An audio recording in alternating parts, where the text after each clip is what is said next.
The kindly killer, one of Britain's most gruesome murderers, took the lives of 15 men. Are we talking about one body or two? And Nielsen said 15. His crimes were shocking, but his capture is a tale of surreal horror. And he said, "Oh my God." And I said, "Don't mess about. Where's the rest of the body?" It was a normal working day for Michael Catron, a Dino Rod employee. The tenants of Cranley Gardens reported a plumbing problem, so Catron opened the manhole cover to take a look. To his utter surprise and disgust, he discovered that the drain was packed with a sizable, suspiciously looking mass. Catron talked to the tenants, and one of them, a bespectacled man living on the top floor, remarked, "It looks to me like someone has been flushing down their Kentucky Fried Chicken." Catron didn't buy into it and reported the matter to Gary Wheeler, his supervisor. It was already late, so the two returned to the property early the next morning for further investigation. The men were surprised to find the drain clean as a whistle. So on Tuesday night there was a lot of flesh, a lot of meat in the manhole. And when you went back on Wednesday morning, it had all gone? Yeah, completely. If a manhole can be sparkling, it was sparkling. Catron and Wheeler investigated the pipe leading to the top apartment and came up with more scary findings. Pathologist David Bowen confirmed they were dealing with human remains. Not only did he say that it was human remains, he said to me, "Your victim's been strangled." And I wondered whether he was pulling my leg to begin with. But sure enough, he pointed out this one particular piece of flesh, and he said, "Look, it's come from a human neck, and there's a ligature mark on it."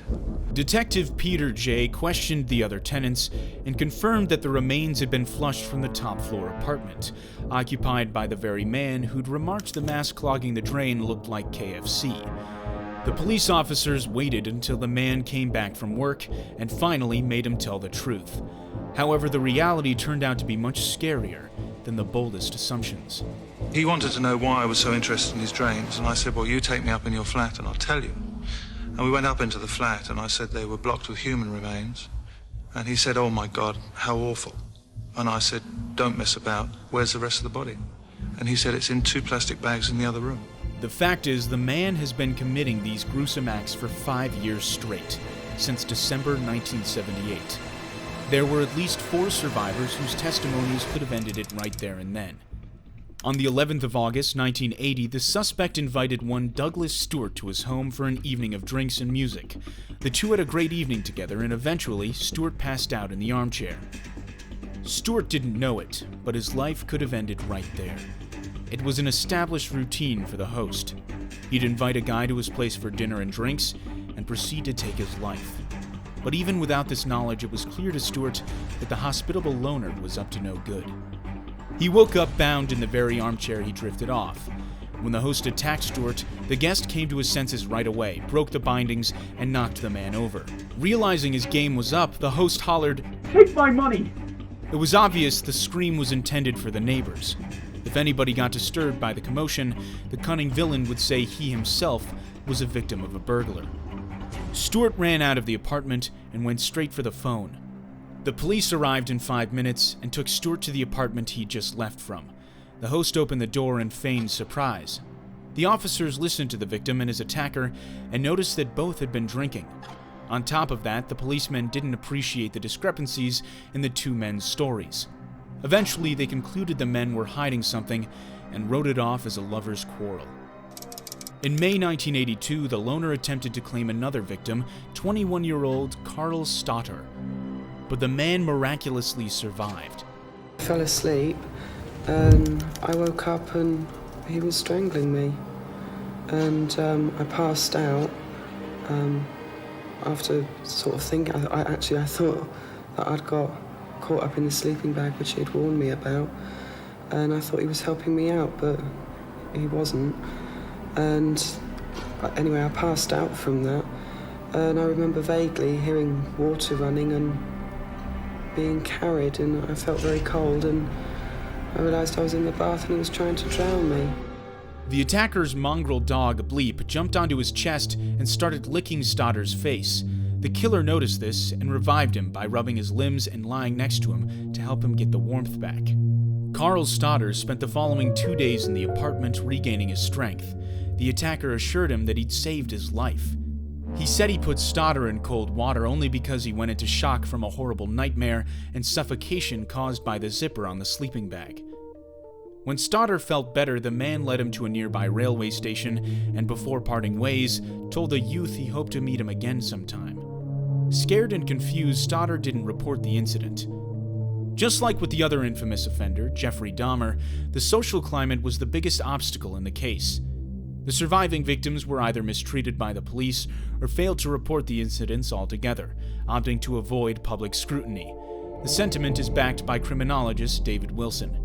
The reason that he was able to escape for as long as he did, continuing to kill young men, many of whom were homeless, the majority of whom were gay, was because of the homophobia that existed at that time within our police and within our culture more generally.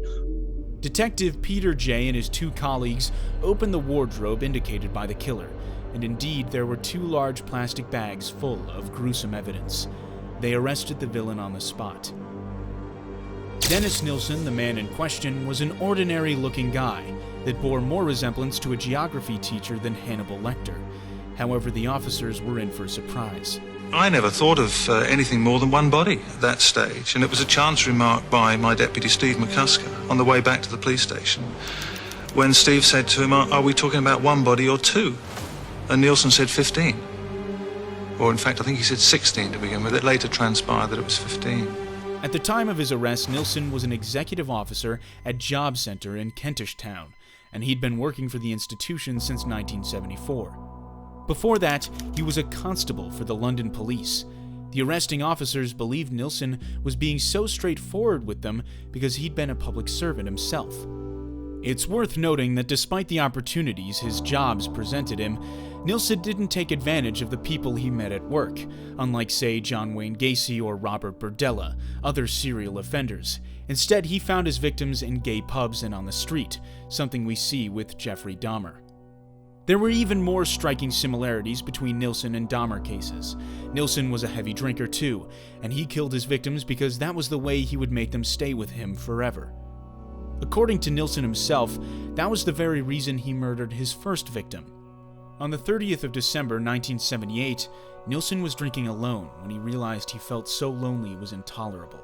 He got out, met 14-year-old Stephen Holmes in a pub, and invited him home for more drinks. In the morning, he wouldn't wake Holmes up, fearing the youth would leave. Holmes was to stay with me over the new year, whether he wanted to or not. So Nilsen murdered him. But loneliness and alcohol were far from the only driving force behind the murders. As is the case with almost all serial killers, Dennis Nilsen nurtured a strong sexual fantasy he felt compelled to act out.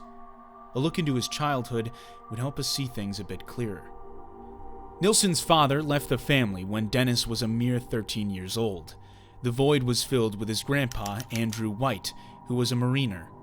White often put Dennis on his shoulders and took him for long walks along the beach. Nilsen claimed the feeling of somebody powerfully carrying him stuck with him when he tried switching roles later on when he was carrying the lifeless bodies of his victims. When the kid was just 5, Andrew White died of a heart attack. His mother told him he was merely sleeping and in a better place. For Dennis, it was a great tragedy, and he became quiet and withdrawn. He often took solitary walks to the seashore and just stared at the water. Once, Dennis almost drowned. He flailed his hands, but when the tide pulled him under, he felt very calm. He imagined his grandpa was close by and was about to rescue him. Help did come, but it was another youth who happened to notice the drowning boy. It must come as no surprise that at one point, Nilsen saw the raft of the Medusa and was deeply moved by the painting. For Nilsen, it depicted both his grandfather saving him and him dominating over his victims. All the compassion Nilsen had was directed at himself. I have no tears for my victims, I have no tears for myself, nor those bereaved by my actions. That's what the diagnosed narcissist had to say to the investigators. The statement was undermined by a recently published autobiography Nilsen penned behind bars. The History of a Drowning Boy it was called, and besides going into scrupulous details on his fantasy life, it's reeking of shameless self-pity, the pity he didn't feel for his victims. As usual, thank you for sticking with us and watching this dark, disturbing story. Stay vigilant, for even an intelligent-looking person might be a lethally dangerous one. Appearances are only skin deep. Stay safe.